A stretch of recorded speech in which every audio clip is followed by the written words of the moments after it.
Armchair. There's something kind of about a kid that's never played baseball.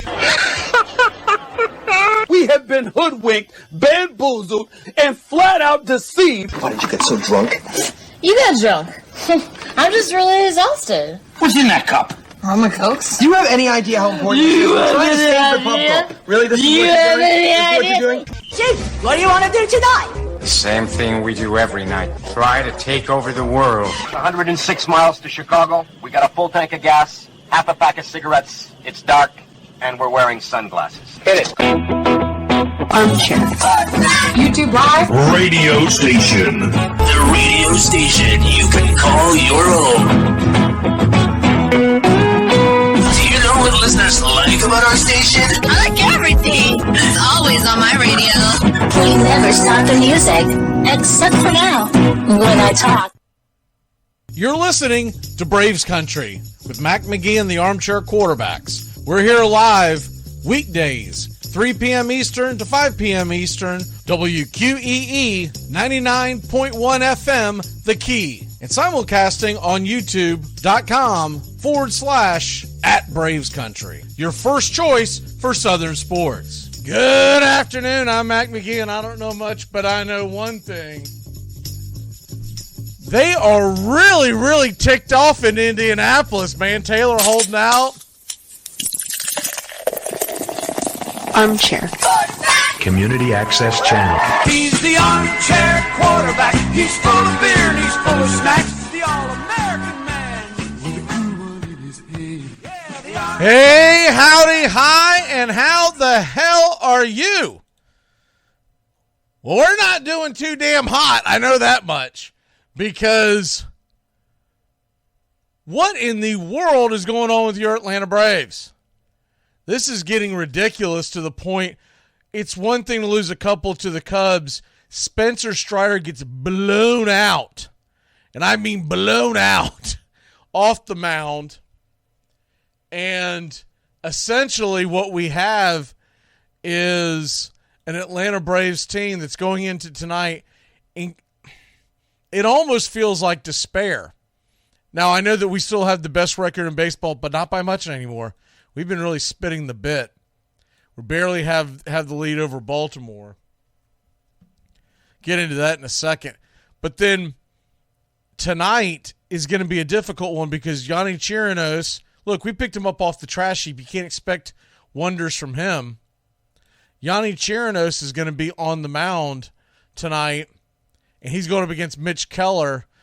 As far as their numbers, they're not that much different, but as far as their stuff, if you know baseball, you know that they are very much different. Mitch Keller's actually got pretty good stuff. Now, he's struggled a little bit here recently, but we'll get more into that here in a second. The other thing going on in the world of sports, you got the Colts, and there's a story coming out of Indianapolis. All-pro running back Jonathan Taylor left the Colts facility to continue to rehab his injured ankle off-site.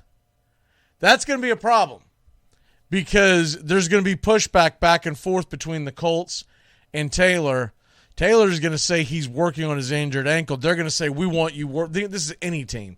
They're going to say, we want you to be rehabbing it here at the site so our doctors can tell us what's going on. And this is a way for him to hold out without him holding out.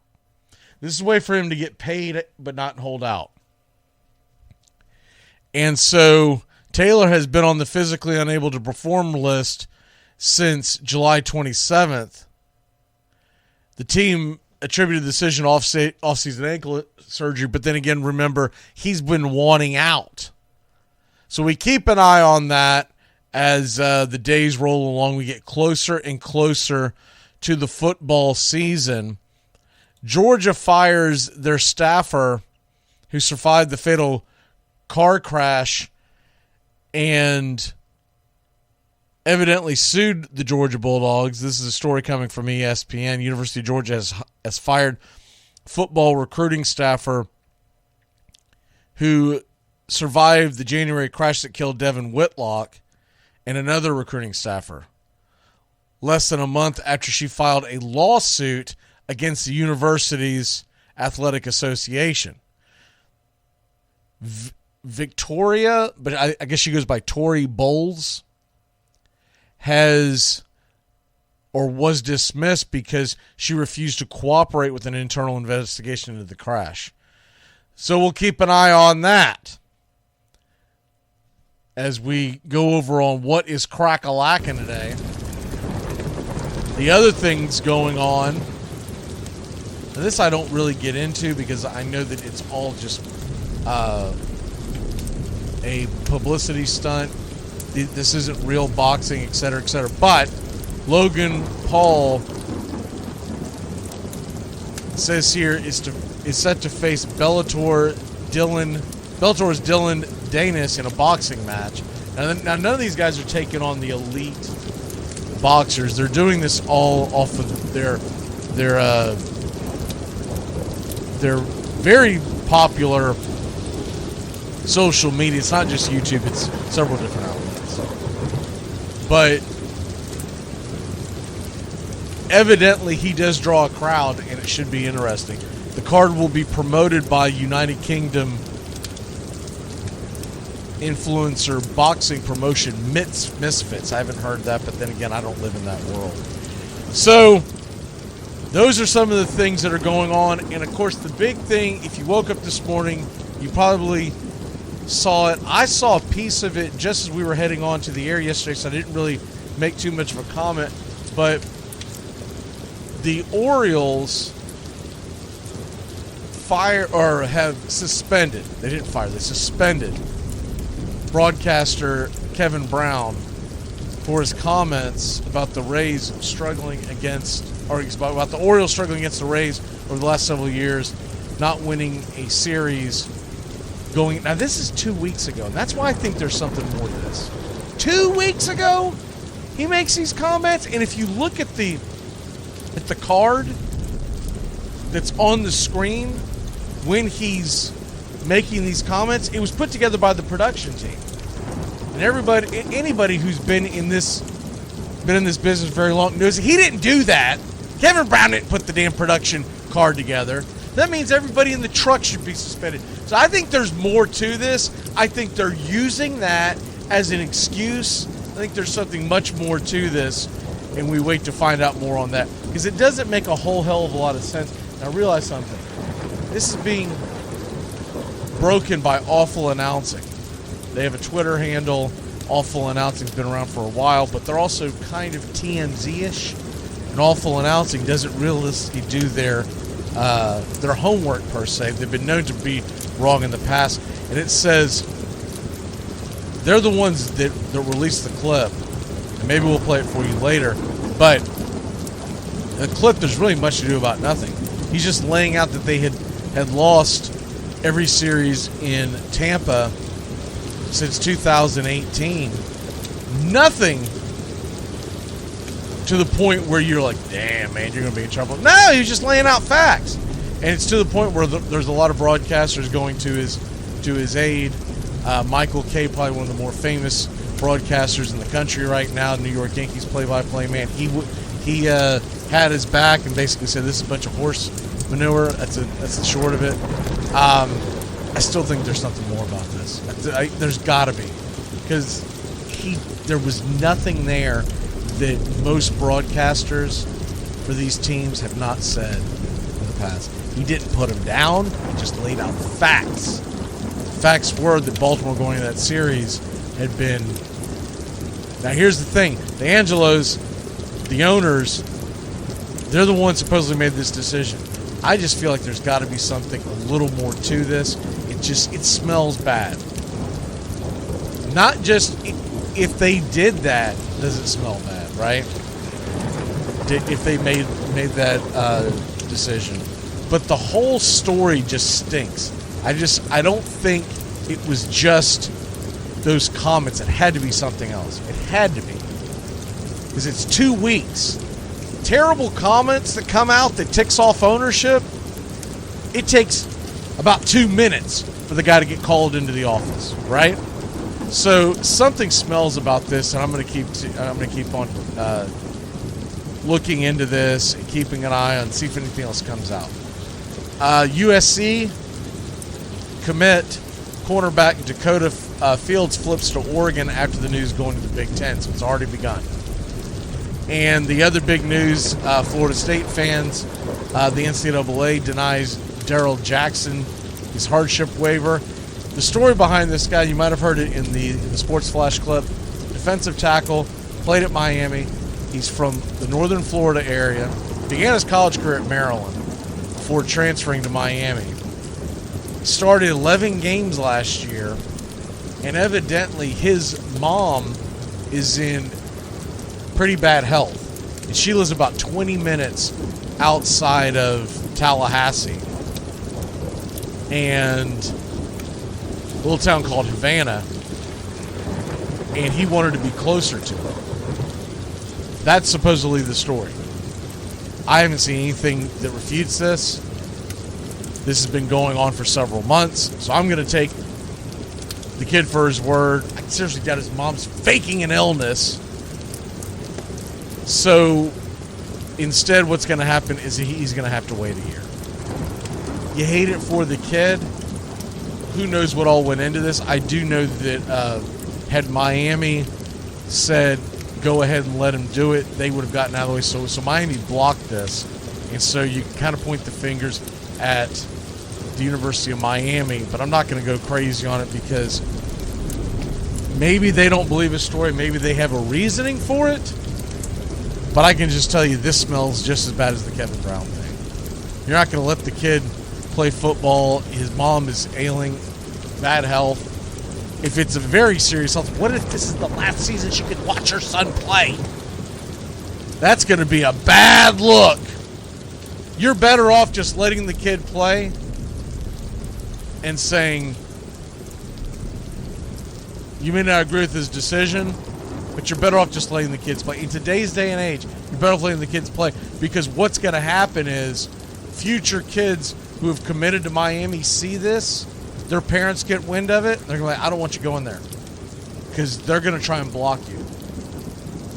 And so we'll keep an eye on that, but as of right now, it appears that Darrell Jackson will not play this year. He will be eligible to play next year. So it's not the end of his career per se, but it's a little underhanded. And so there you have that. Okay, let's take a real quick break. We're going to reset here. When we come back, we're going to talk Braves baseball. Joey's on the way. We got a lot of football we're going to talk about here today. We're going to continue our college football realignment draft. We're going to finish up his team on, I think he's got one pick left on his fantasy football all-time team. We'll start comparing those teams as the season gets closer. We start doing our fantasy football stuff on Saturdays. And we are going to get into the Notre Dame Fighting Irish. It's Notre Dame minicamp today. Keep it locked in here on WQEE 99.1 FM, Braves Country HD. If you want to chime in and make some comments and whatnot, we always enjoy them. Jump on Braves Country HD on YouTube, youtube.com/@BravesCountry. See you in a flash. Braves Country, weekdays, 3 p.m. to 5 p.m. Eastern, 99.1 FM The Key, your first choice for Southern sports talk. Max, a woman in my section wants to know if we do anything gluten-free. What do I tell her? Tell her she's not allergic to gluten. She's just masking an eating disorder. Tom has been a teacher for over 40 years. One day, I think one of the students had asked the question and he didn't remember the answer. And I also noticed that he was letting his class out earlier than they were supposed to let out. I was really starting to worry. Levi and I talked about how it would change our lives, but he was there beside me. When something feels different, it could be Alzheimer's. Now is the time to talk. Visit alz.org/ourstories to learn more. A message from the Alzheimer's Association and the Ad Council. Hey Braves fans, thank you for listening to Braves Country Baseball. Hi, I'm Mac McGee, and we are here to bring you play-by-play, pitch-by-pitch of your Atlanta Braves, bringing you spring training and 2 to 3 games a week all season long. Please like and subscribe today. Braves Country Baseball.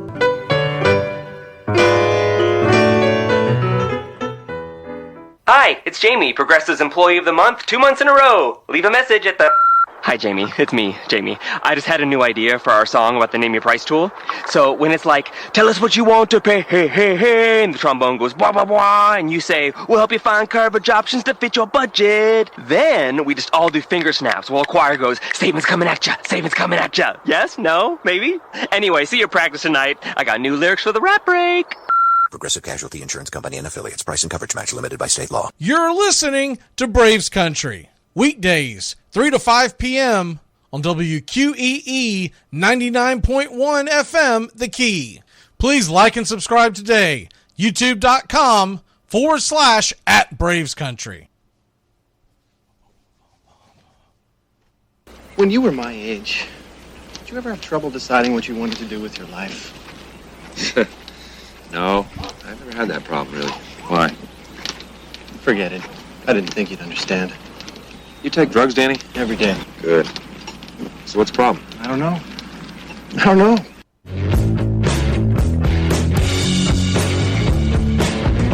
Every day, baby, let's go. I don't know about y'all, but as you get older, you do take. It's not the fun ones that you take when you're younger, but you do take drugs every day. It's just a fact. Oh, and for the younger folks, if you can stay off them as long as possible, stay off them. The ones that get you, man, they get you. And they go, oh, now you need this, and now you need that to counteract this. And no. I still take very little, but some things, when they kind of lay it out to you, like, all right, I guess I don't want my heart to stop today. Of course, if the Braves starting rotation doesn't fix things, that's going to come to a screeching halt. Good Lord. Got a couple of numbers to throw at you today as we get into Braves Country today. You're in Braves Country.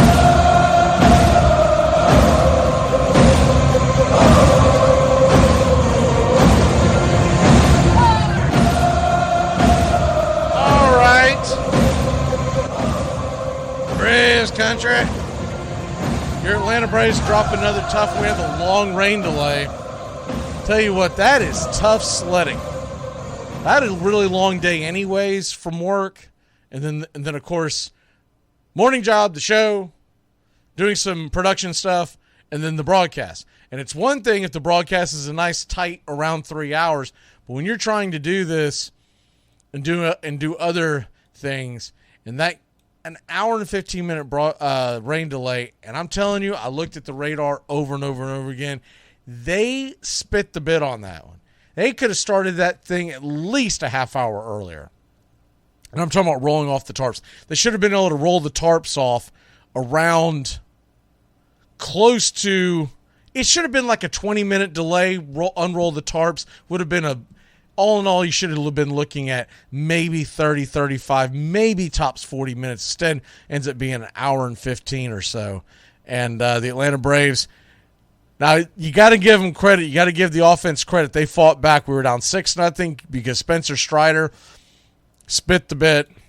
He goes out there and, just gets blasted. 2 2/3, 5 hits, 6 earned runs, 3 strikeouts, 3 walks. Was all over the place. And he doesn't even get through 3 innings, 63 pitches. So that kind of tells you where it's at. Now, we'll say this. He was very close to getting out of the 6-run inning with 1 run, and home plate umpire Jim Wolf, who is just atrocious at his job. People always want to talk about Angel Hernandez, because it's the low-hanging fruit. And I know a lot of fans, they don't know a lot of umpires. I'm telling you, Jim Wolf does as bad a job as he's ever done. And Angel Hernandez, at least, is somewhat consistent with his inconsistencies. When Angel Hernandez goes out there and gives you a bad game, the thing is, it's usually, all right, he's got a wide strike zone, but it's a consistently wide strike zone. Wolf goes up and down, in and out. You never know what the hell he's doing. And that pitch that should have been strike 3, I think it got Spencer Strider, I think it let it rattle him. Now, he'll grow through this. Still 12-4 with the 3.94 ERA. But I don't know if he deserves the Cy Young. He's had too many of these games, not quite as bad as that one, but he's had too many of these games where he doesn't really go to the post. It's a very roller coaster season. If you're going to give someone a Cy Young, I get that he's blowing the doors off with strikeouts. By the way, last night he didn't even get 4 strikeouts. 3 strikeouts in 2 2/3. Against the Pirates offense. We're talking about some young kids that have some talent and have some promise, but they are really young. Outside of Andrew McCutchen, there's not really and maybe Brian Reynolds, depending on your fandom, and Connor Joe. There's not names that you can go, oh, man, he plays for the Pirates. No. He just absolutely did not go to the post. Yanni Chirinos is going to go to the mound tonight, and we know he doesn't blow anybody away. Maybe he's able to change speeds. What I hope out of this game from Yanni is 5 innings, keep it within a couple runs, and give our bullpen a chance. Now, it stinks that Strider pitched as poorly as he did, because when you have Strider, you have Yanni, and then you have Fried, the thought process in a week where there's 8 games in 7 days is that Strider should give us a good solid 6 or 7. Same for Max. Yanni's probably going to need some help from our bullpen, but that's okay. Now, if Yanni somehow gets through 5 unscathed, they're going to keep pushing him out there. And he's eventually going to give up runs, because he doesn't have the stuff that he used to have, and he's pitching really more on guile and just, his veteranship. And that's fine, and I'm not going to kill him for it, but he doesn't have the stuff that Spencer Strider has. Spencer Strider needed to go to the post last night and give us 6 strong. I'm not saying he's got to go out there and shut him out. I'm not being unreasonable. But when Spencer Strider goes out there in a game against the Pittsburgh Pirates, when your team just lost 2 tough ones in Chicago, he's got to be a stopper. So now we're asking Yanni to stop the bleeding. It's going to be a tall task because it's going to be going up against Mitch Keller. And now the one thing that I will take positively away from last night's game, a couple of things. A, there really wasn't an egregious base running error like we've had. So, ding, ding, ding, whoopity-doo. But the offense went out there and they didn't give up. For those of y'all that missed the game, we were trailing 6-0 in the bottom of the 3rd. Offense came out, got 4 in the top of the 4th. And if it wasn't for Eddie Rosario, who kind of got a stupid out in the middle of the run, it could have been a lot more. A lot more. Eddie Rosario, 0 for 3, by the way. He's been putrid the last several weeks. And I think they've got to sit him down. More than just one game. I think they've got to give him a few days off. Maybe it's wear and tear. I mean, Eddie Rosario, he was coming from us. When he came over in the trade, he was not an everyday player. He was a 2 out of every 3 or 4 game player. He's always been a platoon guy. So I thought it was a little odd when they extended him the way they did. Now the good news is Rosario, his 3rd year is a club option, and the Braves aren't picking that up. They're not going to pick up 9 for 2024 when he's consistently. I don't care how hot he gets down the stretch. They'll kick that. I forget what the mark is. I want to say it's 1, so they'll save 8 all in all. And they may try to sign him back for something much cheaper, club-friendly, but he'll probably walk and go somewhere else and trick someone else for a while, and I'm fine with that. I would much rather have Sam Hilliard out there at this point, Kevin Pillar, and then sprinkle in Rosario, but just to say that he's your number seven hitter in this lineup and playing left field at a defensively it's a terrible defense. His defensive game is awful. And to do that at this point and think that things are going to get better, just keep running him out there.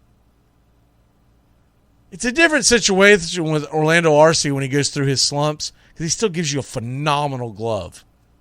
Elite glove. He's not perfect. He's made a lot of base running errors. And you just got to figure out, we don't know Orlando Arce the way that coaching staff does. But someone in there has got to figure out how to talk to the man to get the best out of him on the base paths. That's it. Some guys respond to, tough love, as they call it. Some guys respond to, it's going to be okay, but this is what you need to do. And you bubble wrap them, so to speak, pepper them with sugar. Whatever you got to do, you got to get better from Orlando Arce on the base paths. But swings a pretty good bat. For what we pay for him, he swings an incredible bat and has the greatest glove ever, because what we're paying him, it's a hell of a deal. But defensively, he's right up there with everybody. He's got good range. He just doesn't have good speed. He's got good range in the field. He doesn't have good speed. And that they don't always go hand in hand. But with Rosario, his glove is so bad, and I'm telling you, it's almost every single night there's a ball that drops in front of him that would not drop in front of Pilar or Hilliard. Or Forrest Wall, for that matter, who's got incredible speed, and supposedly we never get a chance to see anyone else play. The rumor is we have a bench. But supposedly Forrest Wall has a pretty good glove. So the Rosario thing, it's dumbfounding. They go back out there. I really think some of it has to do with the fact, look, we see him, he's lackadaisical. Some call it lazy. I don't know if I would call it lazy as a professional baseball player. I can't call someone lazy who does that for a living. Just think it's maybe his MO. He just kind of goes through everything but his defense, I don't think he trusts himself to go after some balls that Pilar gets that Hilliard would get, right? And so he's trying not to make the situation worse. If you remember in 21, he made a couple of really outstanding catches in the playoffs, slamming on the wall and whatnot, and we had just began the play-by-play here on Braves Country. And I mentioned it at the time. I need to go back and find it. But anyways, I mentioned at the time that I didn't think Rosario was making those catches. I thought the ball was catching him. He just happened to be there, and wow, look what I found kind of thing, right? And now it's coming to fruition because you watch him play on a daily basis. And defensively, there's only one word for it. He sucks. Defensively, he's no good. And offensively, he's very up and down. They're pitching him high. Everybody is doing it. Pay attention to it tonight. I guarantee you Michello pitches him high. High and up out of the zone. He can't catch up. He shouldn't even be swinging at it, but he's late on the pitch. The pitch that's in his wheelhouse is that off-speed pitch down and in, and that's almost every left-hander. So, basically, he's a liability at the plate unless he gets his pitch. But he doesn't do adjustments well. Normally, if he gets a home run or he gets a base hit or whatever, someone's hung one, and that's not how you're going to be able to sustain a solid year over and over and over again. He's taking advantage of the short porch in Atlanta. And don't get me wrong, when it's all said and done, left fielder hitting about 20 home runs, which is probably about where he'll finish. It's okay. You'll take it if his batting average is a little higher. But this offense, it needs someone who's going to get on base, and when they get on base, they're going to go. And Rosario, look, I can even give you, let's go ahead and start Rosario against right-handers. But by about the 5th inning, if we have a lead, I don't care who's on the mound, pull them and get Pilar out there. Or Hilliard when he comes back.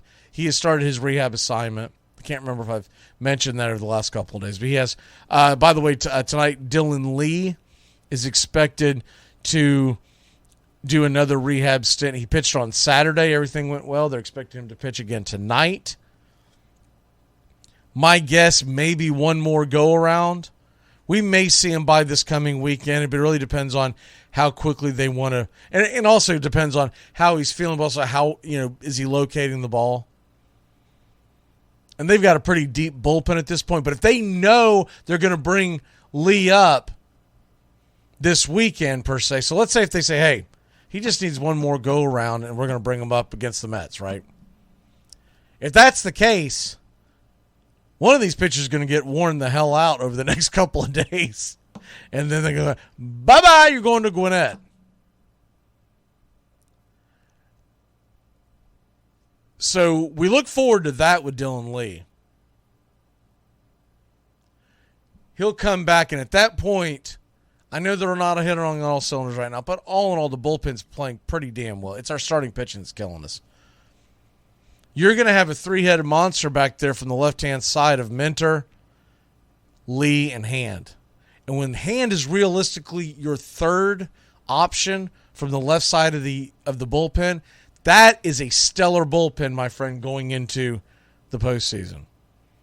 From the right-hand side of the plate, obviously Iglesias, Joe Jimenez has really pitched well.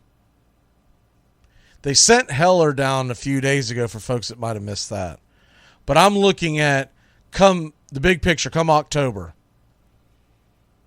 And leading up to it, but big picture come October. Because remember, we are 23 days from roster expansions. So at that point, you're going to be able to have a 28-man roster every day. You'll have 40 in what is essentially a taxi squad. Years ago, Major League Baseball used to have, when you expanded the roster at September 1st, you had access to all 40 guys. All right? And you would go through some dreadful games. Let me tell you. For those of y'all who didn't watch it back then or followed it very casually back then, you would go through some dreadful games in mid to late September with a team that's out of it. This is before the rule that you had to face three batters, right? And you had a 40-man roster. They would literally have 20 pitchers on the roster ready to go. And you might see a dozen of them one night. So I'm glad they got rid of that. But you do get the expansion of 28.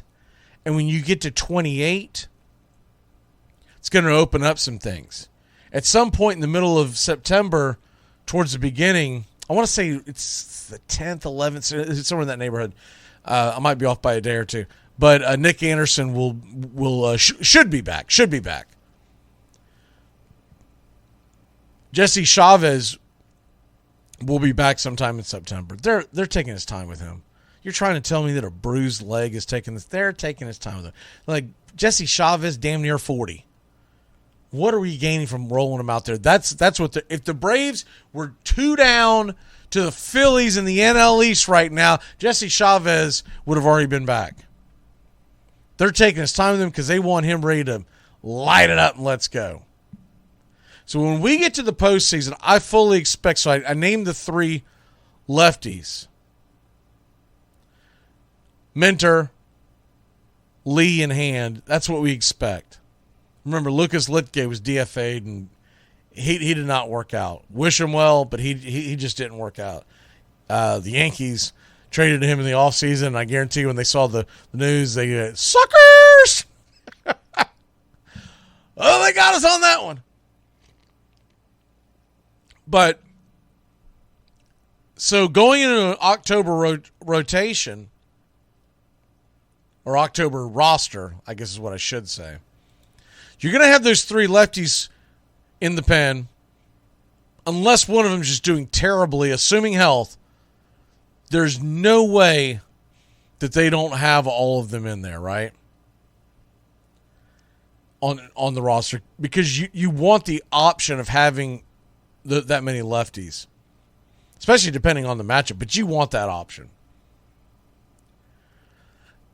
The righties, you're going to carry 5, maybe 6. Because remember, you only need 4 starters per se. If there's an injury, you can always pull a guy off and bring a guy on. Now, the one thing that you do with that, if you lose, so let's say the Braves, just for giggles, they win the NL East. They have the first round bye. The first round goes and comes. We find our second round matchup, whoever it may be. And best of 5. You're probably going to carry 4 starting pitchers. And at that point, you're going to have to make some decisions on what you want to do because you're going to be able to carry 13 pitchers altogether, right? With that being said, you're going to be able to go out there and you're going to hold probably a 9-man bullpen. If one of our pitchers were to go down, and let's say the odd man out is Bryce Elder, and one of our pitchers goes down, and you got to have Bryce Elder come into the series. Whoever that pitcher may be, and I don't want to speculate on one because I don't want to jinx him. I don't want that pointed back at me. But whoever that may be, they will not be eligible for the NLCS. They would not be eligible until the World Series. If it happens to them in the NLCS, they're done.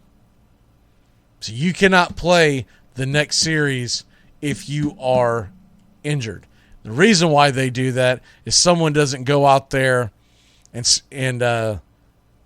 stack the card and go, well, one of our top pitchers just pitched in Game 6. There's no way in hell he's going to pitch in Game 7. So we're going to fake an injury. We're going to bring someone else up to give us bullpen help, and we'll just bring him back next series. That's why the rule is there. But if you're looking at this bullpen, let's say we have 6 others outside of those 3 lefties, and I think you got to figure, yeah, it's going to be Iglesias, it's going to be Yates, it's going to be Jimenez. Pierce Johnson, I think, has pitched really well.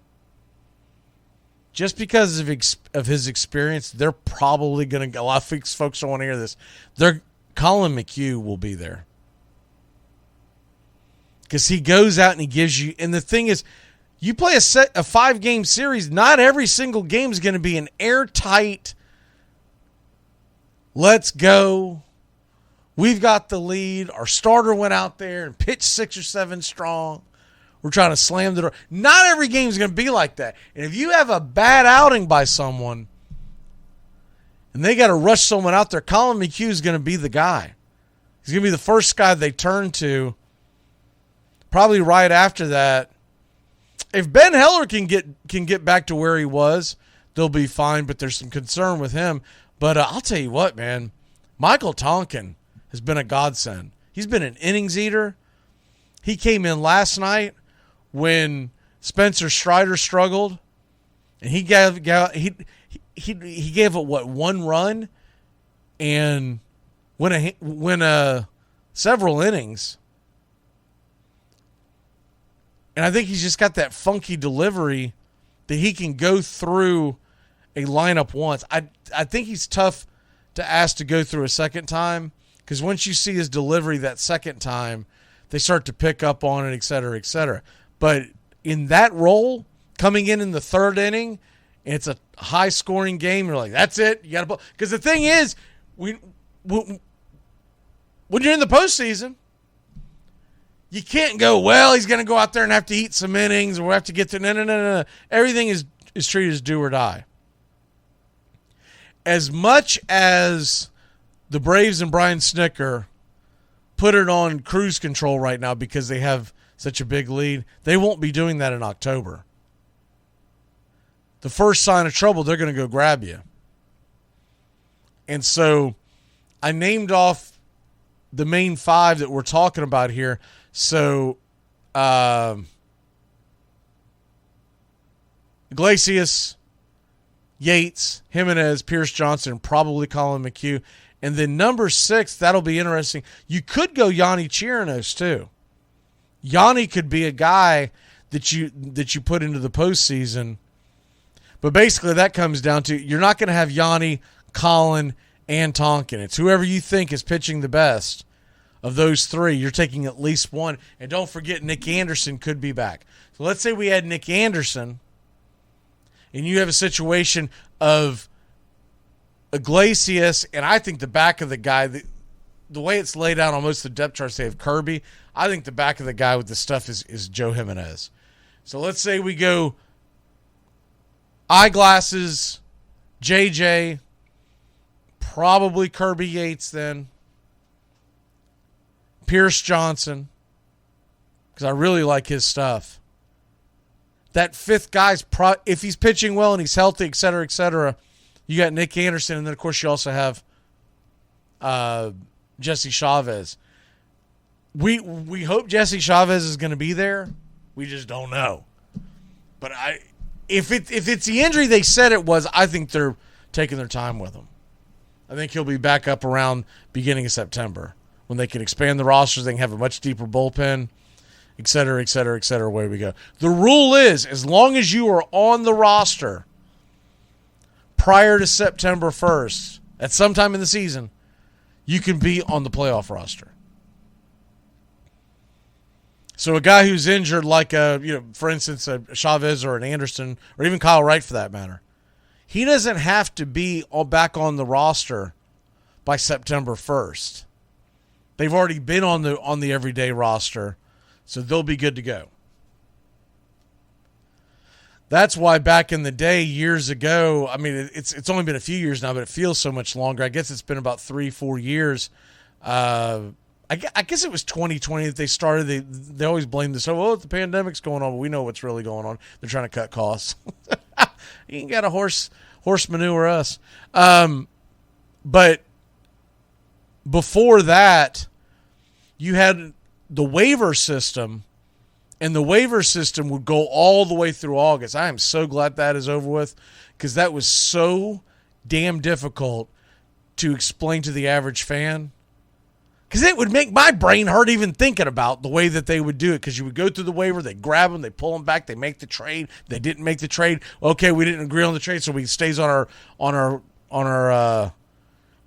team, on our roster. I hated that. It seemed so phony. It was like that trading deadline at the end of July, early August was a phony deadline.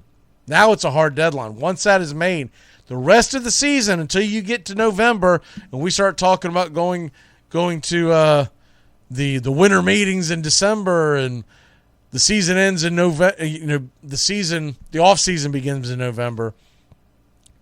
No moves can be made as far as any kind of a deal. You can pick guys up off the trash heap if they're waived, but you're not going to see that as anymore. Remember the big deal that the Boston Red Sox basically unloaded their entire payroll and sent it to the Los Angeles Dodgers? It's been about a decade ago. It may have even been longer, but it's been somewhere around a decade ago. I don't know, 2010, 2011 maybe even. That stuff doesn't happen anymore. And you had some pretty significant trades over the years when that was going on. And now we're looking at getting the team healthy, and I still think, look, the glass is still much more half full than it's half empty. Let's go and get that straight. It's not doom and gloom, but you do have to. I feel like that if you're not taking these things seriously when you see them unravel, you're it's easy for it to mound up. A losing streak in baseball can jump on you so much quicker than a losing streak in any other sport because you play every day. So in one calendar week, you can lose 7 in a row. Hell, this week, 8 in a row. And the sky will be falling. It's also it's not easy, but it's you also have the ability to get on a hot streak. But the losses mount up a lot quicker than the wins normally do. We also have to realize as a Braves fan base, it's not normal to win 9 of 10 games all damn year, which is what it seems like we've done. It's not normal. So you're going to go through these ups and downs, and I get that, but the Braves, I don't think they're at any kind of point right now where they're going to have some kind of team meeting. It's 3 losses in a row. It's not the end of the world. Remember, we just went out there and won the series before the road trip at home against the Angels. We played pretty well, good enough out of the All-Star break. We were much hotter going into the All-Star break, but you knew it was going to cool off eventually. But they're not going to push any kind of panic button this early, because if you're going to wait, if you think that they are getting a little complacent, if you think that this team is kind of going through the dog days of summer, we're sitting in going into the second week of August, and we've got the best record in baseball, though it's dwindling, and you think that it might be a real concern, you're going to save that speech going into like September. Because if you're going to get them on a roll and get them just running at full steam, you can't start it on August 8th. You're going to run out of gas. We saw it last year when we did that on June 1st. Not quite as long, but you want these. If you're going to have any kind of rah-rah, New Rockney speech, you're going to save that. What you are going to do on every single day is talk to the guys, go over the game plan, and talk about what they did right and what they did wrong and how to be better each day. But you're not going to go into some big rah-rah speech this early on. I mean, it's hot out there. These guys are human. With all that being said, you're playing the Pittsburgh Pirates, and you're expected to win this series. You've dropped the first one. So if you don't win the next 3, you're not going to win the series. So if you lose tonight, the best you can do is split against a Pirates team who's been free-falling. And Spencer Strider not showing up last night was extremely disappointing for everybody. And I'm sure he's beating himself up, and I would not doubt his next time out against New York, he'll have a little pep in his step. The only thing that concerns me about that is the Mets. And I know the Mets are not the Mets right now. They sold off, et cetera, et cetera, et cetera. But they have hit Spencer Strider really hard. They know how to work the count on him. It'll be interesting for me to see how he improves, because he'll be pitching Saturday, one of those doubleheader games. I'd say it's probably the early one, but they have not announced that yet. But he'll be pitching Saturday. It will also be interesting to see who goes to the post for Atlanta on the second game. It could be A.J. Smith-Shawver. He will have been gone long enough. You could see a Soroka. You could see a number of things. But they won't announce that till Friday night after the Friday night game, because you get to expand the roster by one player. And whoever they bring up from the farm, I'm sure whoever they bring up from the farm is being told, hey, it looks like it's going to be you. And we'll be able to read the tea leaves, but it won't be official until Friday night. So tonight's game, let's go ahead and get into that real quick. The Atlanta Braves, Pittsburgh Pirates, Mitch Keller, Yanni Chirinos. Braves still stuck on 70 wins, trying to get number 71 tonight. And We're minus 165 on the money line. You don't get the Braves very low like that very often against Pittsburgh. Why is that? Because Mitch Keller's really damn good. Now, he's had some hiccups. His 4.35 ERA is not indicative of who he is. 3 of his last 4 starts have been rough. And we hope that we continue that trend. But in the middle of that, he was at home against Philadelphia, a very good offense in their own right. He went 5 2/3, gave up 2 runs, struck out 8. But he struggled at Milwaukee. He struggled at the Angels. His struggles really started, if you want to go back, we'll just take July. He struggled a little bit at the Dodgers, 5 innings and 4 earned, but I mean that's really not terrible when you're talking about that Dodger offense.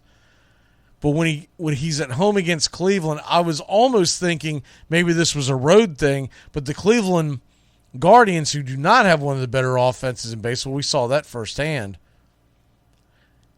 In Pittsburgh, they hung 8 runs on him in 6 innings. So he's been very up and down. Now, in the middle of all of that, now remember, this guy was an all-star. He did give up a home run in the all-star game. Maybe he should have taken the time off. Maybe he has hit a wall. He's a young player in his own right. What is he? 27. He's been in the league a few years. 6'3", 220. So a big, solid kid, and he's got good stuff. He has got good stuff. I've seen him pitch a few times. He was a guy that a lot of Braves fans wanted. We didn't get, but he's a kid that a lot of people wanted. But he's going to go to the bump today, and the Atlanta Braves are going to come in here, and you just have to expect some point through this that the Braves are going to have to look for some offense against Keller. I'm going to take the Braves to win it tonight in fairly high-scoring fashion. They're going to need it with Yanni on the mound. I think Yanni gives up 2 or 3. The Braves win, we'll say 6-4. My pick to click. Man, he really has been swinging the bat. But I've been picking Olsen a lot, so let me go somewhere else. Let me go with, Acuna went 0 for 5 last night. He normally finishes that up, or when Acuna goes an 0 for, he usually follows that up, is what I'm trying to say, with a pretty good night. So give me Ronald Acuna Jr. to click, maybe get on base a couple of times, get a stolen base, add to his 53 stolen bases, maybe even add to his 25 home run total. Get him up over the 340 clip. And there you have that. All right, we're going to take a quick break. When we come back, Joey's going to be with us, and we have got a lot to go over and a little time to do it. We will be back in a flash here on Braves Country. Keep it locked in here on 99.1 FM WQEE and Braves Country HD YouTube.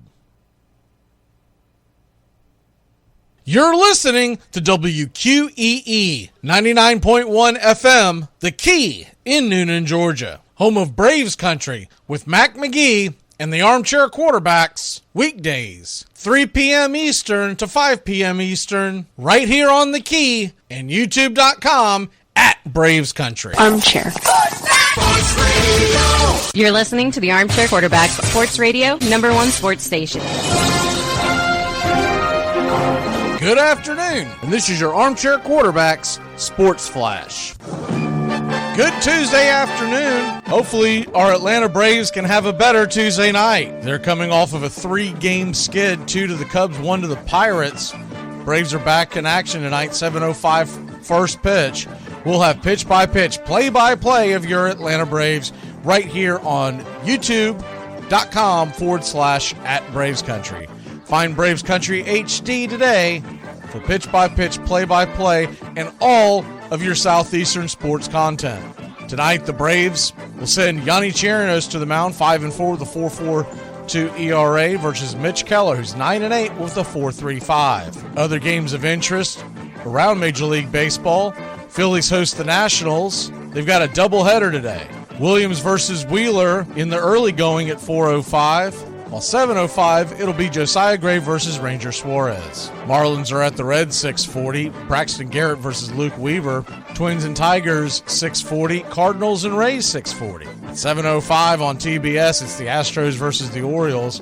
Framber Valdez versus Grayson Rodriguez. 7:10, Cubs at Mets. Tyon versus Carrasco. Royals are at the Red Sox tonight. Singer and Crawford. Blue Jays back at it with the Guardians. Kikuchi versus Bibby, while the Rockies are at the Brewers, Yankees at the White Sox, the Giants are at the Angels at 9:38. 9:40, Dodgers and Diamondbacks, Julio Urias versus Brandon Pfaadt. The Padres are at the Mariners at 9:40. With another late pitch, Rangers and Athletics, Max Scherzer on the mound for Texas, J.P. Sears for the Oakland A's. Jonathan Taylor will continue his holdout with the Indianapolis Colts as he rehabs his ankle. And the big news of the day, Kevin Brown removed for a reference of the Baltimore Orioles' struggles, the team that he broadcast for, versus the Tampa Bay Rays. The Tampa Bay Rays had won every series versus Baltimore in Tampa for the last 6 seasons. It's to be noted, there was a graph on the screen, so he wasn't alone, but the lone one suspended. Sources have the New Orleans Saints to sign Kareem Hunt and Anthony Barr. And Florida State coach Mike Norvell said that the NCAA has denied a hardship waiver request that would have allowed Seminole defensive tackle Darrell Jackson Jr. to play this season. Jackson began his career at Maryland in 2021 before using a one-time transfer to Miami. We started 11 games. Jackson transferred to Florida State this past offseason to become closer to his mother, who's ailing from a medical condition, lives in Havana, Florida, about 20 minutes outside the Florida State campus in Tallahassee. And that's your Armchair Quarterback Sports Flash. Stay tuned for Braves Country right here on WQEE 99.1 FM, The Key in Noonan, Georgia, simulcasting on youtube.com at Braves Country. It's the best in sports and entertainment, and get locked in and locked down with Rhino Radio Penitentiary, 7 a.m. to 10 a.m. with your host, me, Ryan O'Neal, each and every morning, right here with the best in sports and entertainment, all the way from professional sports to college sports to River Dragons hockey, and everything in between, including some of the very best local and national guests. It's the Rhino Radio Penitentiary, 7 a.m. to 10 a.m. Monday through Fridays, right here on 99.1 FM WQEE. Well, the season's finally here, and the players hit. The Armchair Quarterbacks are back. Saturday, September 9th, 10 a.m. to 2 p.m., you'll be tailgating with the Armchair Quarterbacks. Mac McGee, Brian Snow, Joey and Tones, and the rest of the Armchair Quarterbacks live, 10 a.m. to 2 p.m., Saturdays this fall, talking college football, SEC, ACC, Big Ten, the NFL, fantasy football advice, and our picks against the spread. It all begins September 9th, right here on Braves Country HD and 99.1 FM WQEE. Yeah, the Armchair Quarterback, the All-American. It is played everywhere. In parks and playgrounds and prison yards, in back alleys and farmers' fields, by small boys and old men, raw amateurs and millionaire professionals. It is a leisurely game that demands blinding speed. The only game in which the defense has the ball. It follows the seasons, beginning each year with the fond expectancy of springtime and ending with the hard facts of autumn. Americans have played baseball for more than 200 years. While they conquered a continent, warred with one another and with enemies abroad, struggled over labor and civil rights and the meaning of freedom.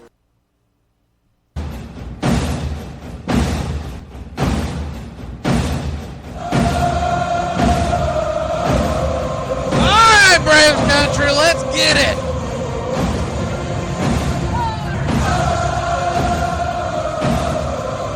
Atlanta Braves, the lineup is out. And, I guess they don't listen. They don't listen to the show? Eddie Rosario's in the damn lineup again. All right. Same as you always normally see it as we welcome in Joey. Joey, how are you? Doing great here today. Can't wait as we get closer to football, but in the heart of baseball. So that time of year where summer's almost to an end, but sports are at its madness. It's Acuna. Let's see if I can get that just a tad more zoomed in. Got Acuna, Ozzie, Riley, Olsen, Darnold is behind the plate. I figured he was getting a start at least one time in this series. And then you're going to have Ozuna at DH, Rosario in left field, Arcia, and Michael Harris. So pretty much see this pretty regularly. And you would expect that nowadays, it looks like more and more that when they, if they have a tough lefty at the end of the game, they're going to start going to a right-handed bat, which they should. There's no reason to leave Rosario in there. He can't hit lefties. Every once in a while, he'll get into one. But when you consider the fact that you could be giving away an at-bat and his defense is subpar, you might as well put Pilar in. San Diego State fails in an attempt to create a new conference. Who the hell is going to go follow San Diego State? What? What? I guess they thought they were going to bring the 4 Pac-12 members, San Diego State, and then I guess they were going to try to grab some ACC. I don't know who in the ACC they tried to go after. If they called Florida State or Clemson, I bet you they're like, oh, hold on. Let me put you on speakerphone.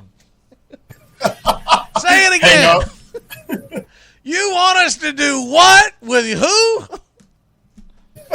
Been there, done that. We're going to go out there and play San Diego State and Cal, really improve our football footprint. What? Is this Steve Cohen? Are you yanking me? What's going on? How was your trip? You know, it was really good. I got to check out Comerica Park and Ford Field for the first time. And what's interesting about Detroit, and not a lot of people know it because not many people always say they're going to Detroit. But for sporting event-wise, you have the Pistons and Red Wings. Then you got the Tigers and the Lions all within a 2-minute walk of each other. So that area is set up really nice to where they have a lot of cool scenes down there and everything. So it's a successful weekend, a lot of fun with WWE. Well, that must make it very convenient for all the muggers down there. Luckily, I didn't have to go in those parts, but you did if you went to Comerica Park and that whole area. If you went to Detroit, you went to those parts. I mean, it might have been around it, but nowhere near me was there any. 1982 Beirut, man. There was nothing in terms of anything bad where I was at least. So that was the good part. But came back one whole person and ready to pick up. I missed the Cubs Braves series, which we listened to you Friday. You didn't miss anything. But the Friday game, we tuned into you, and Kyle Hendricks is cruising along, and all of a sudden just gets shelled. That was a quick turnaround in that one, but obviously woke out of that series pretty happy. So here we are now. We lost to the Mets last night, so clearly we were still on a high and didn't. It was Drew Smiley, wasn't it? Oh yeah, and I was like, dude, why didn't we get to face Drew Smiley? That's all we needed was a Drew Smiley in our life, and we didn't end up winning that series. I knew we were going to be in trouble with Steele versus Morton, because Morton's just a crapshoot. He's either going to go out there and look like Cy Young, or he's going to look like Cy Old. Exactly. But the Bryce Elder one, that was the disappointment one to me. We're going in bench event. Essentially, it was an expanded bullpen game, and we got to the Cubs starter, but Bryce Elder put us in a damn hole. He walked 2 in the first inning. There was an error by Olsen. It wasn't an egregious error, but it was one of those ones that I've seen in other parks where they wouldn't even call it an error, but they do. But it was a hard hit ball, but it was at him. He did have to go to his right. You can make the argument that backhanding a ball at that speed isn't necessarily an error, but regardless, give up 5 runs in the first inning, and the Braves couldn't climb out of that hole. This has become a theme. The last 3 games, it's like, dude, it's obvious what has happened here, y'all. Max Fried comes back and the pitching staff goes to crap, so, we got to get rid of Max Fried. Ding, ding, ding. Jinxed us. He jinxed us.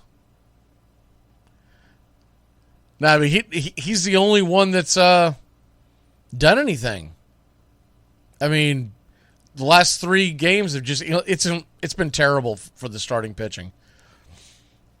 The offense has actually done some good things. I'm waiting to see when the Pittsburgh Pirates lineup comes out. I'm curious to see a couple things. We got Yanni on the mound. That could get slap ugly. All right.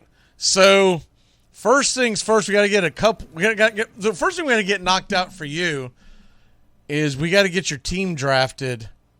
What do you have? A couple of empty slots on your all-time fantasy team? Yeah, I got 2 or 3 spots open, I believe. I think 2. I'm showing 2. Yeah, I got 2. That's right. I should have sent you the whole roster, but I forgot that we were even still doing this. So if you got a question, I can probably tell you who's been drafted recently. I think 2 of I have 3 guys written down. My first choice, if he's gone, then I'll just move on. But is Alvin Kamara gone? I don't think he is. That is a very good question. Because I didn't see him on the list that I had last time, but there was a few picks. Right. But if he's still available, then I'm going to take him with my first. Okay, so let's go ahead and give you Alvin Kamara. What years? 2020 and 2018 for his years. Okay, and then who's your next guy? I'm going to choose Isaac Bruce. He's gone. He's gone? Yeah. Oh, okay, sorry. Then I'm going to go with my homer pick, Dallas Clark. Why not pick another Colt to round out my end? But 2009 and 2007. Doug drafted Dallas Clark. No, I'm messing with you. Not so fast, Doug, after that Peyton Manning scheme you pulled. What years? No, 09 and 07 for Dallas Clark. Does Andrew Luck get in the Hall of Fame? He's now eligible. I'm going no, and this is from a huge Andrew Luck. I did not hate him after he retired, or I had some, doubts of what might have went along the path of that whole injury thing. But I'm not putting him in the Hall of Fame, and here's why. To me, unless you have like the greatest years of all times, you got to have a bigger sample size than what he had for what he was able to do. He had 3 injury-riddled years. After his first few good years where he made the Pro Bowl, they made the playoffs a few times, but then 3 seasons in a row, 1 he fully missed before coming back for his final year and then retiring. So my long story short on him, great player. I really liked watching him, but I'm not putting him in the Hall of Fame. Okay. So the other thing that we were supposed to do is we were supposed to have the mini camps. We're going to do Notre Dame here in a bit. But let's go ahead and knock out the Cleveland Browns because on the other side, we're going to do college football, and it kind of plays more into the Notre Dame thing, right? So go ahead and give me a synopsis on the Cleveland Browns. I got to go grab the freaking thing that I mark everything down in. So take it away, Joey, on the Cleveland Browns. The Cleveland Browns. And everybody knows, listen, Deshaun Watson last season, it was not for him to really be the all-star that he was back in Houston. You're out for a year. You got to get used to a new scheme. Let's put his personal stuff aside, whether you like him or not. I'm sure he has more people in the not-so-friendly camp than what people like to see in their QB. But he had a full camp under his belt. Nick Chubb's back healthy. Amari Cooper. The offense is there. Njoku, you got Donovan Peoples-Jones, and a decent offensive line. So offensively, I think they could have a path to some success with Stefanski now being Deshaun Watson in his second year. Defensively, though, they still got Myles Garrett, but a little bit worried on the defensive end. Zadarius Smith, who they got in the offseason, he's more on the north side of his career than the path up. And just overall, can this team stay healthy? Like I just mentioned that they are, but usually Amari Cooper, Nick Chubb, along the way they'll be dinged up or miss a couple of games. So overall, the depth chart might look good on paper in the Madden video game for the Cleveland Brown offense, but at day's end, Cleveland Browns fans won't be overly happy where I have them at in the standings. The division's tough, and I don't know if they're going to be able to back their way out of a playoff spot, to be honest. All right, so let's go through that schedule really quick. I got it in front of me, so I'll just go ahead and rattle it off real quick. By the way, their over-under is 9.5. So that's what Vegas has them as, over-under 9.5. And looking at their schedule real quick, you're looking at – I'm just going to grab some of the bigger games. They started off with Cincinnati at home. What a way to start your season, and then go to Pittsburgh on Monday night. So that right there is going to be difficult, right? Whew. And then they come home against Tennessee and Baltimore. So 3 of their first 4 games are divisional games. They are at home, though. They get the bye, and they get San Fran at home, which I think is a huge advantage because it's at home and it's an early kickoff. Then they go to Indy. See at Seattle. Let me see what other big games. We all know that they're going to play everyone in the division twice. They do host the Jaguars. They're at Denver. They are at home against the Jets late in the season, actually week 17, and then they finish off at Cincinnati. You going over, under, and what's their record for the Cleveland Browns? I'm going to go slightly under for that. 9.5 is a little rich for my blood. I'm not high on Deshaun Watson, even though he had that full offseason, as I mentioned. I put them – I'm going to go – Are you telling me that Deshaun Watson rubs you the wrong way? He rubs something. It ain't me. But at the end of the day, I'm going with the under and 8 wins for the Cleveland Browns. Unfortunately, I don't think they take that step up. I think Stefanski could be in some trouble here. And I think Cleveland might be questioning if that contract was worth it for Deshaun Watson. I'm going to take it a step further. I almost want to say give me 6-11, but I'll give them the benefit of the doubt that they mull around and go 7-10. They don't have Kareem Hunt anymore. It looks like he's being signed by New Orleans. There's going to be a lot on Chubb's shoulders, and that defense is nothing to write home about. That offense, I don't think is going to be able to score as many points as they're going to need to win day in and day out. And they still have, it's really difficult, the 3rd best quarterback in the division, maybe. Depends on what you value. I kind of side with, I'd rather have Lamar Jackson over Deshaun Watson. But I don't, and I'm not talking about off-field junk. I'm talking about just straight football, right? The only thing about Lamar Jackson is he's not going to age well, so that's a difficult one. But that's where I'm at with them. They don't even come into my consciousness as thinking that they're going to win that division. No, because if you look at it, a lot of people, Pittsburgh hasn't had a lot of success lately. They've been in some transition, as we all know. But I kind of like them this year even. And if I like Pittsburgh, boy, oh boy, Cincinnati's already at. Now, here's the thing. The injuries are a little concerned. Joe Burrow's a little banged up now. We know Lamar Jackson doesn't play in December. So there's a little bit of iffiness with the quarterbacks. But really, I'm sorry, Cleveland, you're on the way down. All right, let's take a real quick break. 420, smoke them if you got them. When we come back, conference realignment draft and a whole hell of a lot more. We'll be back in a flash here on Braves Country. Keep it locked in here on 99.1 FM WQEE. Just want you to stop saying odd shit. You get any sleep last night? I don't sleep. I just dream.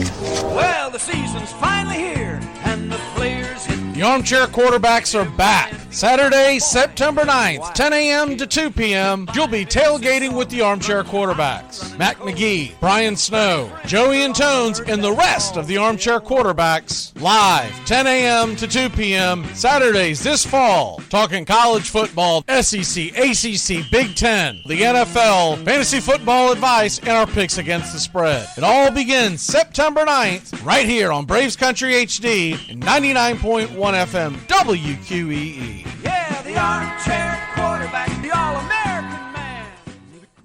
It's baseball season now, but hockey will be back before you know it.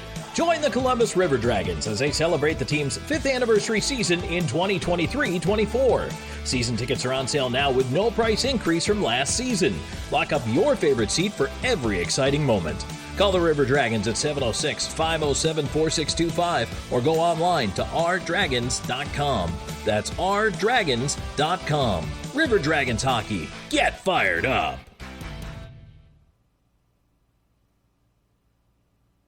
Hockey season, and that means new merch over at rdragonsmerch.com. Get the latest designs and some of our fun new souvenirs ahead of what's sure to be a great hockey season. Celebrate another season of River Dragons hockey by getting a new look to wear on game days, or surprise the big-time sports fan in your life with a new keepsake that will make them a River Dragons fan for life. Order online right now at rdragonsmerch.com. That's the letter R, dragonsmerch.com. We'll see you at the rink. Are you looking for a reliable dental practice that not only cares about your teeth, but is friendly to work with? How about one that offers great deals and new patient promotions? Well, your search is over. Most Valuable Smiles in downtown Eatonton, Georgia is committed to giving you the biggest and brightest smile. Right now, get a $99 new patient special including x-rays and exam. Maybe you're looking for veneers. Most Valuable Smiles veneer special includes one free veneer with every 5 purchased. Or get that bright white smile you've always wanted by taking advantage of an exclusive $100 off Zoom whitening treatment when you book today. And don't forget that 2022 is almost over. That means most insurance policies will reset by the new year, and to avoid losing that extra money, you need to use it or lose it. Book an appointment today with Most Valuable Smiles in downtown Eatonton to lock in these exclusive deals. Call 706-623-0318 or visit mostvaluablesmiles.com. You mean to tell me we're going to drive from here to Texarkana, Texas, and back to here in 28 hours? It's only 900 miles there and 900 miles back. Well, for your information, that ain't never been done, not no rig. That's because you and I ain't never done it in no rig. You got to stop thinking so negative, son. He's been buying beer since August, running hot and running cold. And 30 friends are on alert, that's all the dental hold. Cause he's the Armchair Quarterback. He's full of beer, back. full of snacks, the All-American man. Armchair Quarterback. Hot one out there today. What kind of weather you got going on up there in what's the opposite of God's country? Well, that's pretty much where you're at. What?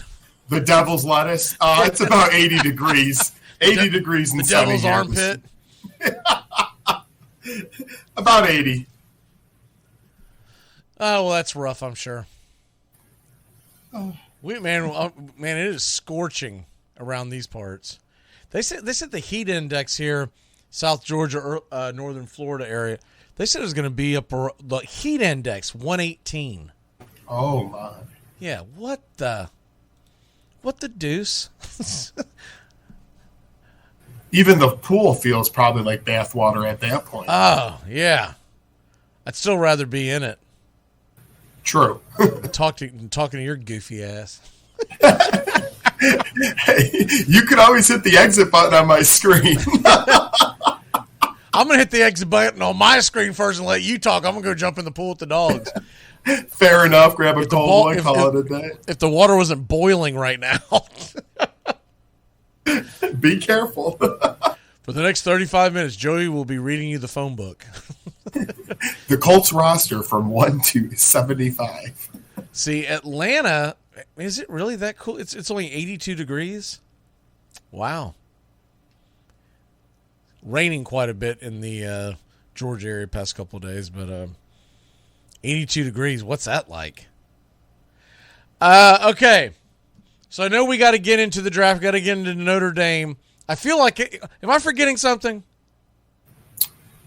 Nope, we got all right. Notre Dame and the draft. Yep, we're good there. And then South Carolina, if we wanted to do that today, we might be able to cram that in the end. Yeah, but that's it. Okay.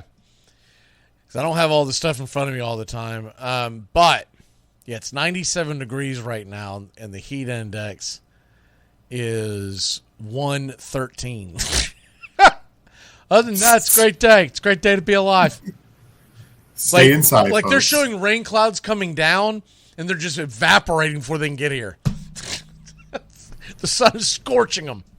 You take one step outside, you're drenched. And this is why they don't start football in August, because the Florida teams would absolutely dominate any team north of the Florida-Georgia line because people would come in and pass out. Oh, you hear this story? Hit me. Jacksonville Jaguars just opened up a new practice facility. I think I heard 125, 135 million. It was somewhere in that neighborhood. One of the things that they have added to this is that when the players go in to relieve themselves in the urinals, there's some kind of a screen with a color coding system, and if the screen comes up green, you're good to go. It means you're well hydrated.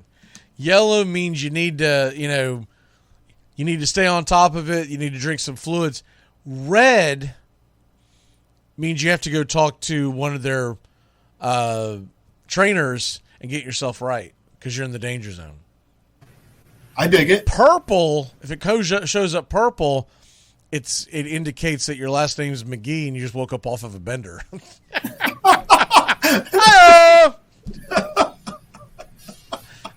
Oh, it's man. purple. I didn't know where you were going with that one. Purple. It must be football season, right? Failed drug test on the color yellow. Yeah, I can only imagine what some of the can you imagine if they would have had that back in the day with Johnny Manziel and what was the other guy's name? The one that Russell, the Jamarcus Russell. Yeah, the purple drink. But he yeah, knew how to spend $30 million. That's one thing he did. I mean, honestly, that's pretty wild stuff to me that you have that in the facility. I guess it's a good thing. Absolutely. There's going to be some player who's not going to like it because they go, whoa. I didn't think we were getting drug tested this week. What's going on? Ron Artest wouldn't like it. He was drinking Hennessy at halftime of Bulls games back in the day. Yeah, absolutely. All right. Well, then let's go ahead and get into the Notre Dame Fighting Irish, and then we'll do the conference realignment draft here in a second. Notre Dame, big season for them coming up, I believe. Obviously, I'm going to let you take the wheel here in a second. But Notre Dame came off the first season with the new head coach. And look, he was new to coaching, head coaching. Put in a tough spot, but he had some tough losses. What did they lose to Marshall last year? He had some tough losses. First of all, Notre Dame needs to get in a damn conference before the music stops. That's number one with the bullet. They're going to keep screwing around, and they're going to get left out. They're going to be out there in some wacko conference. They're going to call it the Wacko Conference with San Diego State and Notre Dame. Yeah. Cal. There's a rumor out there now that the ACC is trying to add Cal and Stanford, which is extremely odd. I believe that is the exact opposite of the definition of the Atlantic Coast Conference to add two teams in California. But yeah, I wasn't a geography major, so maybe I'm wrong. Anyways, take it away, Notre Dame. Yeah, look, like you said it last year, it wasn't the greatest start. I mean, I remember early on, you have the Marshall loss, like you mentioned. I didn't like who we were doing with our quarterback situation. Things after that first game where you thought, okay, you know what? They came out with fight now. It kind of ended a little bit early for their playoff hopes. Obviously, Notre Dame, not good in the playoffs usually, but hanging around towards the end to try to make that push. Finished the year 9-4. I think they won 4 out of their 5 last games, and it was a positive ending to the season. Now, what I really like about it is this. Their main running back, Estime, comes back. He had over 900 yards and 10 touchdowns, but the quarterback is taken care of this year, folks. With Mr. Sam Hartman leading the helm, we all know his past few years, kind of how he's did and where he's been at, coming from Washington now, or Wake Forest, I'm sorry. Now being here, he put up 38 touchdowns a season ago. And I didn't watch a lot of Wake Forest football, but you'd like to think the Notre Dame offense is just as equipped, if not even a little bit more. This really propels them from where I think Notre Dame has lacked greatly, a little bit like Tampa Tones' team Penn State, is the quarterback play, especially the past 4 to 5 seasons. It's been up and down, and that's where you get your playoff. That's where you get the moneymaker and win these national championships outside of Georgia and Bama, who could just solely depend on defense. Notre Dame can rely on Sam Hartman this year, and I think really have a good passing and running attack. Yeah, so I did watch a lot of Wake Forest offense. What I can tell you about Hartman is pretty good passer. He left Wake Forest, not that he was unhappy with the program. He's trying to build his resume to go to the next level, to the NFL, hopefully. And the offense that they ran at Wake Forest, that they run at Wake Forest, is not going to help you make – it's not going to look good on your resume because it was a delayed – or it is a delayed option. And what I mean by that is it's an RPO, but they will start really, really slow.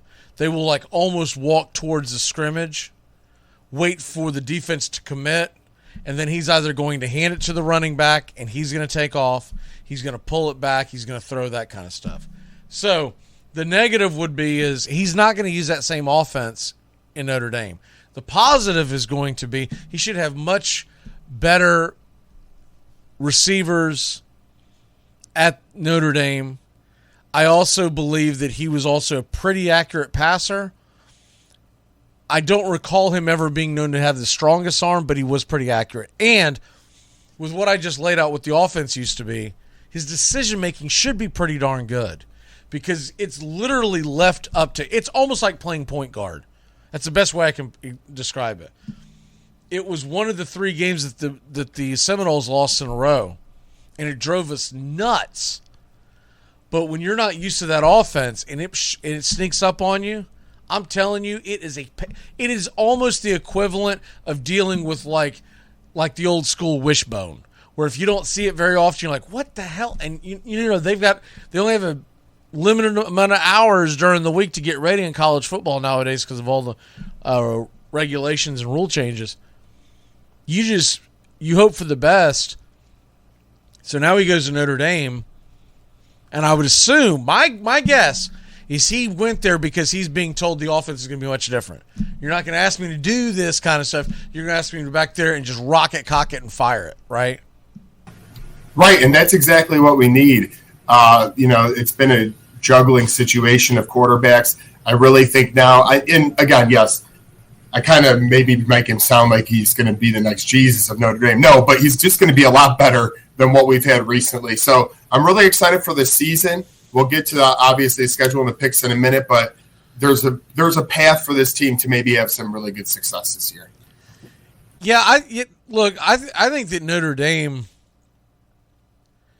they've got a little bit of a – well, let's go ahead and get into their schedule before I talk about that. But I'll tell you something else I'm going to be glad to see when Notre Dame finally gets into into a conference. I'm assuming the Big Ten, but let's wherever they go,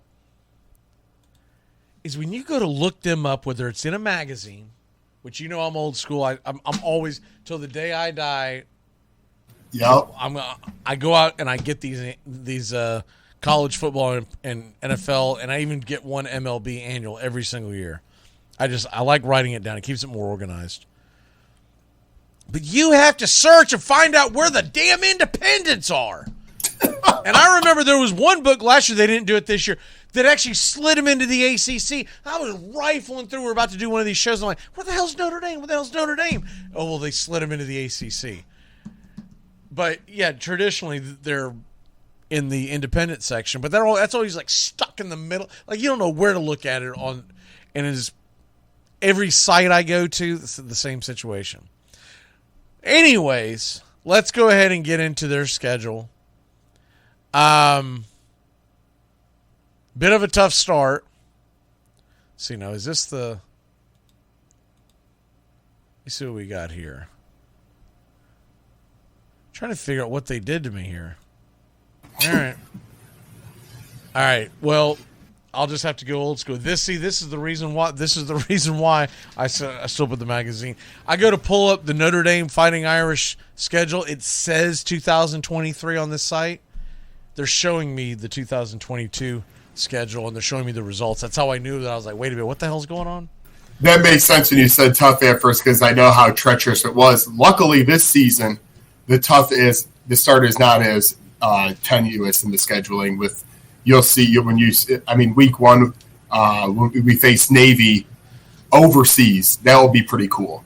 But that's the start of the season, week one, and then they get into a couple of easier matchups where you get your Tennessee States, your Central Michigans, in the first few weeks before the big battle with Ohio State. Yeah, so the short of this is when you look at the Notre Dame schedule, and this is why I try to pull up on the screen because they're now printing everything. It's like, I mean, good Lord Almighty. But anyways, Tennessee State, the NC State one's going to be interesting because it is on the road, and they've got a new quarterback. But Notre Dame want to get that win.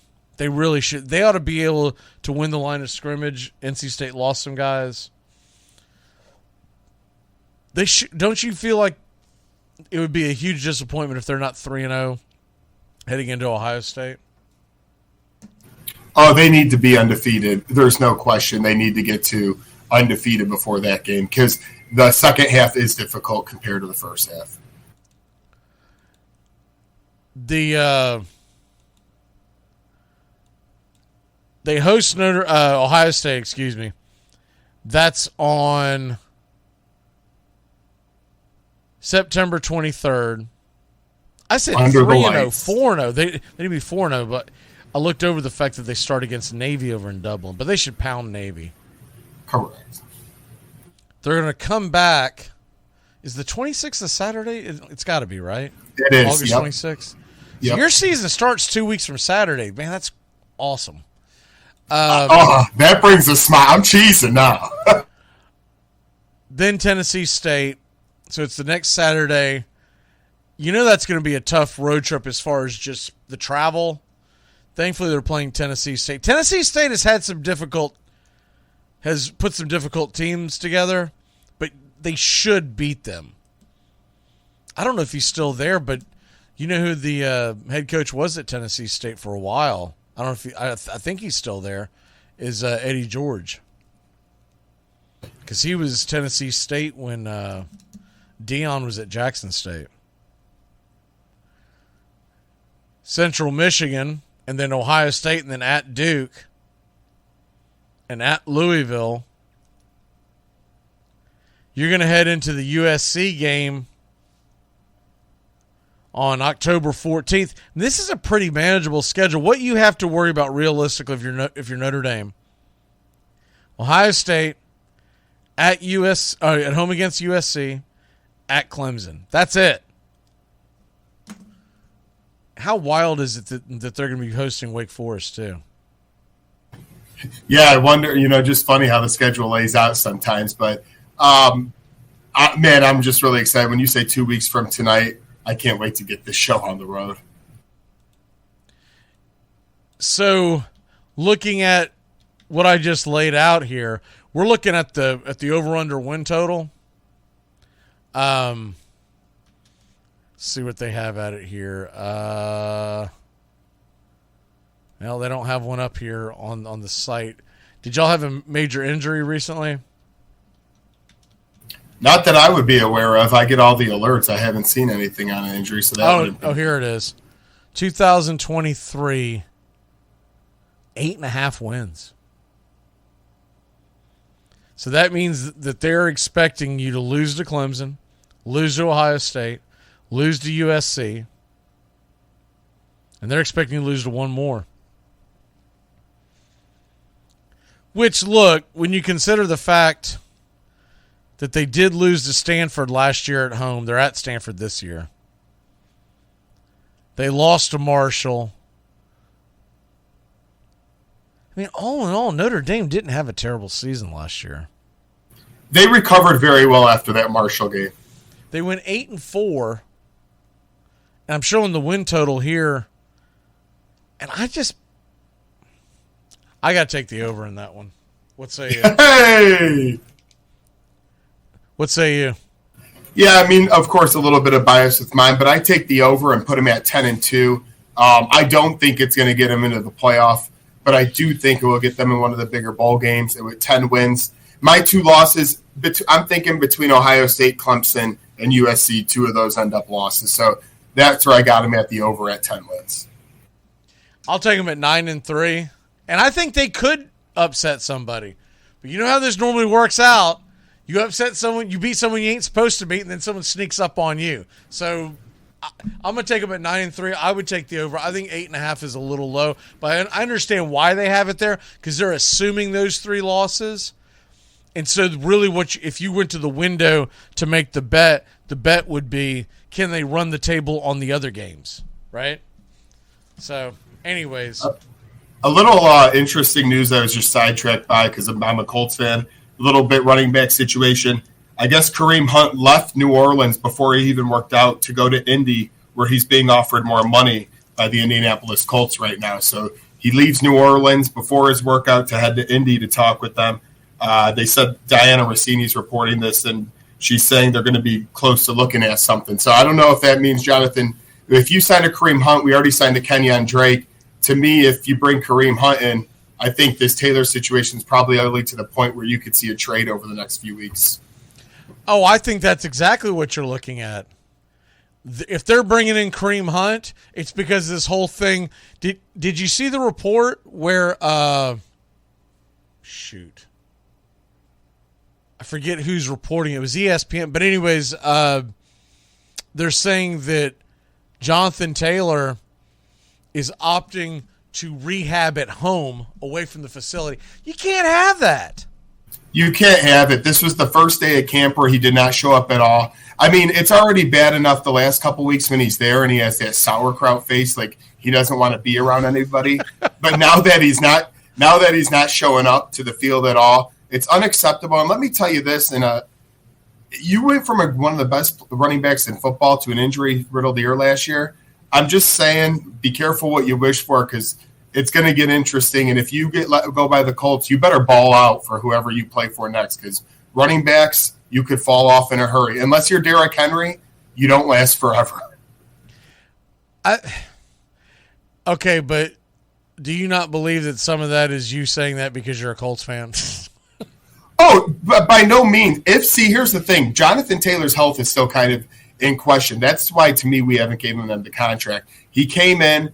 That now there's word a little bit he's rehabbing the ankle, the back. Well, if he's fully healthy, he's going to have a great year next year. Wherever he may go, he will have a great year. But if he's not healthy, obviously that takes a lot of it away. So when he's healthy, one of the best in the business. I'm not going to deny that or sugarcoat it. But at the same time, I'm not going to pay him until he proves it because he proved to the Colts last year that he was only available half the time. And there was a lot of problems, but he was one of them. Yeah, I just feel like okay, so the biggest question with him is it's not would anyone want him, it's is anybody out there willing to give up a lot of draft capital and pay him? Exactly. The pay him part. He might be stuck. Now there is a team that is out there that could possibly squeeze him in, but it doesn't make a ton of sense. But if you're just out there trying to load up and say, what the hell, what about the New York Jets? Because Aaron Rodgers moved all that money around to bring in something. But if you do that, you would literally be going all in the next 2 seasons. And I mean, hey, that's what they did by signing up with Rodgers. So why not? It is interesting because McCaffrey, who got a couple of seconds, a third, he does more than Taylor. So I'd be interested to see the draft capital you could potentially get for him. But like you said, it's about being paid. And if he really wants that $16 million range that McCaffrey's at, I don't know how many teams be willing to give it to him. Maybe on the 2 years. If you do 2 years, you're probably talking about probably third round, but you could get multiple third rounds. You might get something else sprinkled in there. Correct. Because of the money. It's not that he's not good. He's very good. But if I've got to pay him a ridiculous amount to make him happy, I don't want to have to give you. Because at this point, you're not really losing anything other than a running back who doesn't want to play for you anyways.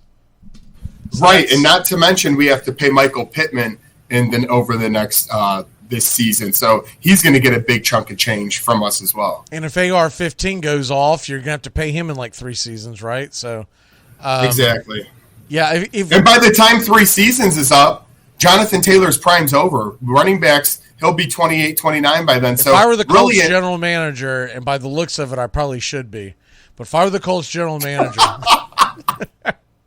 zing, I would take 2 threes from whoever, and try to get them to sprinkle in one more thing, like 4th round or 5th round, either next year or the year after. Something where I'm like, all right, I'll build draft capital up, whatever. We'll sign Hunt. We'll figure this out. We're probably not going to go win the Super Bowl anyways this year, so why not go ahead and just get rid of them, right? Yep. Running backs do not age like fine wine. I do know that. All right. What we've all been waiting for. Da, da, da, da. You are on the clock. For folks who might have missed yesterday's show, first of all, shame on you. Second of all, here's what we're doing. So it is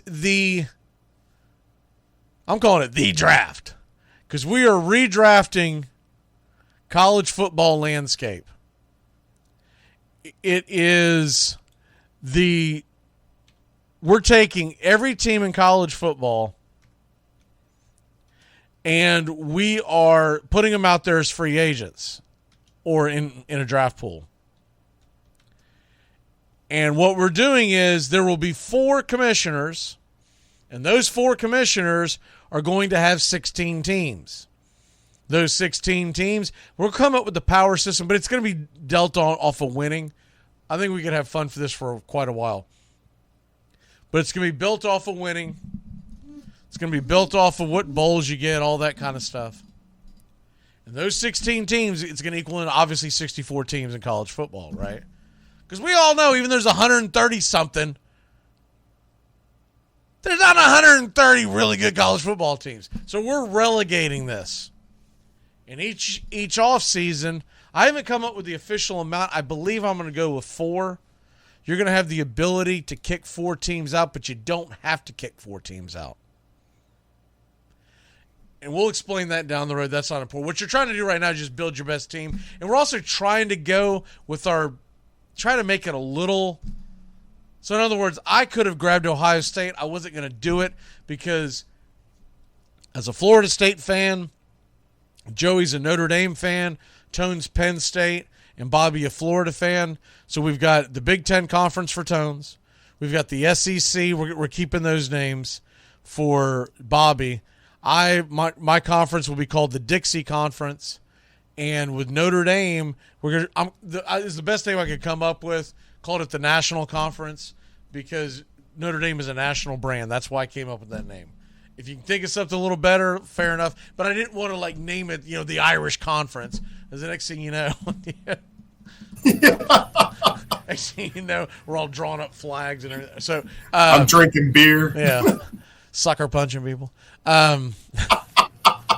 So that's where we're at, and we're gonna have a core 4. Those 4 teams. The first 4 teams that join your conference, they are stuck in your conference because that is going to be your brand, right? If you want to take a flyer on someone, you don't want to do it in the first 4. Now, one of them is going to be your team, which is Notre Dame, right? Correct. But after that, we'll go ahead and say 5 because it's going to be your team in the core 4 because we're going to do 4 teams drafted on each conference this week. So this week, any team that's drafted, you're stuck with them. Doesn't matter how bad they suck. Doesn't matter if they fall off the map. You're stuck with them.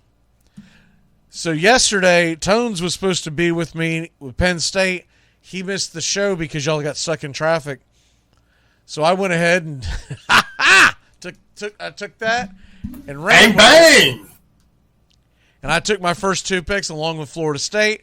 I grabbed the Georgia Bulldogs. And I'm taking Alabama today, but I went ahead and told you, and I told everyone towards the end, but I went ahead and let you know I'm taking Alabama today. So I don't have any more picks today. That's my starting core. Because I tried to keep it around. I like the idea of trying to keep teams in your area because I just think it's more fun. So, with that in mind, you have 2 picks to make today. So what is your first pick? Here on the college football,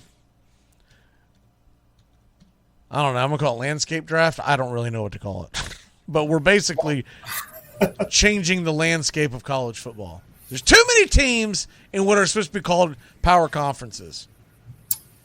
Yep, and that's exactly why with the 3rd pick for overall, but the first pick for the national conference is, as we're calling it. You already named them, but it was a no-brainer for me to take Ohio State. Sorry, Tones, if I'm taking them away from Big Ten country, but I'm doing it. They're a huge draw. There was another team that I thought about grabbing, but I was like, no, I'm going to leave them for Joey. I want your opinion on this. Might be your number 3 team. But Southern Cal. Well, you just named my second team, so there you have it. Because I like the idea of keeping the Notre Dame and Southern Cal rivalry together, right? Oh, absolutely. I mean, that goes way back to when I was a kid when Reggie Bush pushed Matt Leinart into the end zone and cheated and won that game. No, getting back to the reality of the situation, though. USC Notre Dame has been a staple and a tradition like no other with rivalry in college football. I wanted to keep that together. I don't care about travel. They're going to be doing it by going to the Big Ten anyway, so you can come on over to the great state of Indiana. And then Ohio State, they're just a big draw, and we've been playing them a lot more over the past few years. So I just think having Ohio State and USC, that's a pretty good start for my Power National Conference. Well, I like it. Yeah, I would say I'm probably going to try to get in contact with Tones and Bobby and get the idea of who they might want, and maybe we'll steer clear of a couple of their guys, right? Because they won't be back until Friday. Yeah, that's true. But we'll just got to see how that plays out. What do we got here? Yeah, this isn't a bracket, but anyways, anywho, we're talking about reseeding to where you've got 4 conferences, 4 power conferences, and we're changing the whole landscape. We're doing it over because they basically are anyways. I mean, crap, look what's going on. Yeah, exactly. And honestly, if you got into the situation, so the idea is just like if you're familiar with the EPL, English Premier League, and other soccer leagues, and I've always liked this idea for all sports in America is having relegation. So we're going to end up drafting 64 teams. There's no way in hell we drafted the best 64 teams in America. There's no way. And at the end of the year, we're going to have some kind of a prize, some kind of a cup or trophy or whatever the hell we'll call it, right? But when you get to the end of the season, you're then going to have the ability, we'll sit down and have another draft, and that draft will be 4 rounds, and you can draft a guy or you can pass. Ooh. And if a team kicks one out, that team will be relegated for the next following season. So you can't draft them, but that team that dropped them can't pick them back up the following season either. So it's almost like a long free agent or waiver wire system, right? But I think we're going to have a lot of fun with this. We're doing something very similar on Thursday. Doug and Steven, we're going to do the NFL. Going to get rid of some NFL teams. And we're going to probably do that to 24. Probably three divisions or 3 conferences. I guess it'd be divisions of 8 apiece. You get 24. And that will probably just be a 2-team draft going forward. But I see what Matthew's putting in there, and it's way too complex. There's a lot of good thoughts, but it's a lot. It's very complex, so that'll never fly. But I like it in theory. It'd be great. It's fun. It'd be great to do with like fantasy football or something. But there's no way that the NCAA would ever fly on any of that. But it is fun to think about it. Should expand to the playoffs to 256 teams. What? I thought at first he was 256 team playoff. I thought he was talking college hoops at first. No, 256 teams. That means we got to go out and get some JUCO teams to play. Crap, we could get a team together. Let's go, Joe. Only 133, I think, now in what used to be called Division 1A. Now they call it, what, FBS? 200. You know how many injuries we're getting? I know now he did throw in the caveat, you cut it off at week 9, but that obviously won't fly. No, because the reason why it'll never work is the teams that get eliminated early are going to get ticked off that their revenue is gone. Correct. We only played 8 or 9 or 10 games or whatever it is, right? It's still college football, college sports. You're not going to have a long... First of all, who the hell's watching that for those first... I mean, who is Alabama and Georgia playing in week 1? Citadel. Who? Citadel. Akron. There's probably some high school teams that would make it into if you're putting 256. Let's be real. What's your lock and what's your walk-off? My lock of the night is my hometown Cubbies. They're minus 130 on the night. Tyon's on the mound against Carrasco. Tyon's been pitching well. That's my lock. And then my walk-off is, look, we got the one preseason Hall of Fame crap game out of the way. Now we're focused. End of training camp is near. Where all of our teams are going to be on the field this weekend, whether they're starters or not. It's a beautiful thing as we get close to football. My lock is going to be same game. Give me Cubs Mets the over. Ooh. 9.5. Those are 2 bad pitchers. Give me the over. And walk-off is game tonight, 7:05 first pitch. We will have it here, pitch-by-pitch, play-by-play on Braves Country HD here on YouTube. Stay tuned for the Brian Snow Show. And what is tomorrow? Wednesday? Wednesday we'll have the Sarge back, and we'll see you live 3 to 5. Have a good one, Joey. And adios. You didn't talk about it much, but I'm assuming that you enjoyed the wrestling. Great event, great time. I'm going to try to go back next year. Awesome. Hopefully they don't have it in Detroit. Have a good day, y'all.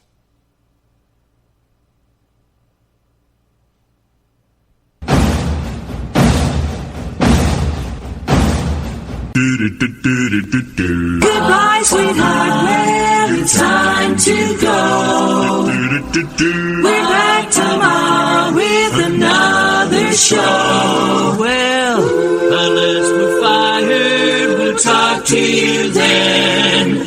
Goodbye, sweetheart. Goodbye. Goodbye. Guys and gals, it's time to go. We'll see you on the next show. Same bat time, same bat channel.